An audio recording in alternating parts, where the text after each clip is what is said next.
Hello friends, welcome to our channel. ধরো পরীক্ষায় এলো হি ডাইড ড্যাশ ম্যালেরিয়া। এখন তুমি কি অফ বসাবে নাকি ফ্রম? এই ছোট্ট একটা প্রিপোজিশন তোমার মার্কস কেড়ে নিতে পারে। তবে চিন্তার কোনো কারণ নেই, আজকের ভিডিওর পর এই ঝামেলা শেষ হয়ে যাবে। তাহলে দেরি না করে ভিডিওটি শুরু করা যাক।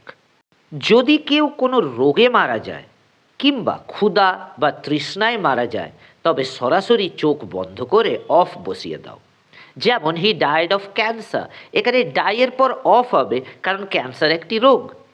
The poor man died of hunger, এখানে অফ হয়েছে কারণ মানুষটি ক্ষুধার কারণে মারা গেছে। মনে রাখবে, ভেতরের কারণে বা রোগে মরলে অফ হয়। যদি মৃত্যুর কারণ কোনো রোগ না হয়ে কোনো বাহ্যিক কারণ বা পার্শ্ব প্রতিক্রিয়া হয়, তবে ডায়েডের পরে ফ্রম বসবে। যেমন he died from over eating, বেশি খেয়ে মারা গেছে, এটা কোনো রোগ নয়। He died from a wound, আঘাত থেকে মারা গেছে।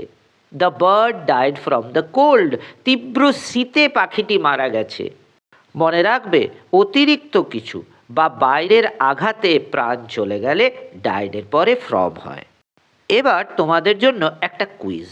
হি ডায়েড ড্যাশ ওভারওয়ার্ক, সে অতিরিক্ত খাটুনির জন্য মারা গেছে। এখানে অফ হবে নাকি ফ্রম?